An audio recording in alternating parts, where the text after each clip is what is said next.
मैं आपको इसी से छोटी सी कहानी सुनाता हूँ जो मुझे याद आ गई। ठीक है, वो क्या थी कि एक बाप चाहता था अपने छोटे से बच्चे को कि वो पैसा कमाना सीखे, तो उसको बोल दिया कि आज तुझे खाना तभी मिलेगा जब तू एक पैसा लेके आएगा, मेरे हाथ में देगा, तुझे खाना दूंगा मैं। तो वो गया तो अपने चाचा के पास चला गया, चाचा को बोलता है चाचा आज पापा ने कहा है कि मुझे पैसा तभी मिलेगा जब मेरे हाथ में 1 रुपया होगा, एक पैसा होगा, 1 रुपया होगा जो भी। तो चाचा ने उसको 1 रुपया दे दिया। समझ में आ रहा है? चाचा ने 1 रुपया दे दिया। अब वो भागते हुए पहुंचा, पापा ये लो 1 रुपया। पापा ने वो पैसा 1 रुपया कुएं में डाल दिया, हट। ठीक है, उसको दे दिया खाना। अगले दिन भी यही बोला, जब तू 1 रुपया लेके आ तुझे तभी मिलेगा। फिर अगले दिन वो, अब चाचा से डेली डेली तो मांग नहीं सकते, समझ में आता है? अगले दिन किसी और रिश्तेदार के पास पहुंच गया, उसने 1 रुपया दे दिया, फिर वो कुएं में फेंक दिया। समझ में आ रहा है? और फिर उसको खाना दे दिया। ऐसे करके डेली उसको बोलते तू 1 रुपया लाएगा तब तुझे खाना मिलेगा। सारे रिश्तेदार खत्म हो गए, और जिस से मांग के ला रहा था उन रिश्तेदारों को पापा ने बोल दिया कि अगली बार तूने पैसा दिया मेरे बच्चे को तो तेरी खैर नहीं।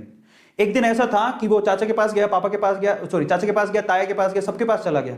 समझ में आ रहा है? किसी ने उसको पैसा नहीं दिया। अब उसको पता लगा कि अब 1 रुपया नहीं दूंगा तो भूखा मरूंगा। तो उस बच्चे ने निराश हताश होके वो गांव में घूमता रहा। एक जगह पे एक लकड़हारा लकड़ काट रहा था। उसने लकड़ी तो वैसे काटती तो चीरे करने थे छोटे छोटे। तो वो कहता है कि आपके पास कोई काम है क्या? मुझे 1 रुपया, अब आप मुझे 1 रुपया दे सकते हो क्या? ऐसे उसने पूछा, आप मुझे 1 रुपया दे सकते हो क्या? बोले कि दे तो सकता हूं लेकिन उसके लिए तुम्हें काम करना पड़ेगा। तो बोला क्या काम करना है? बोले कि मैं लकड़ी काट रहा हूं, इन लकड़ियों को बस वहां पे जचाना है, मैं तुम्हें 1 रुपया दे दूंगा। समझ में आता है? तो वो 2-3 घंटे तक लकड़ियों को जचाता रहा, पूरा काला हो गया, थक गया। और फिर जब उसने 1 रुपया हाथ में देखा ना, उसने दिया उसको काम करने के बाद 1 रुपया हाथ में, उसने इसको मुट्ठी में बंद कर लिया।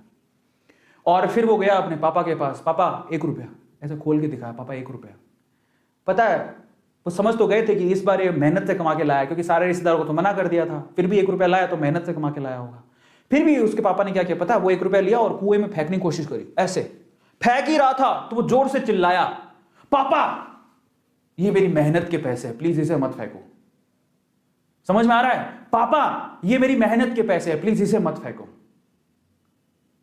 बस उसके बाद से ना उसके बाप ने उससे पैसा नहीं मांगा खाने के लिए, क्योंकि उसे यही पाठ पढ़ाना था कि पैसे की वैल्यू क्या होती है और कमाया कैसे जाता है। तो वो बच्चा सीख गया कि कमाया कैसे जाता है। तो समझो यहां पर हर एक छोटी छोटी चीज ना मायने रखती है। तो ये ऐसा मत सोचो कि हम लोग कमा नहीं सकते हो।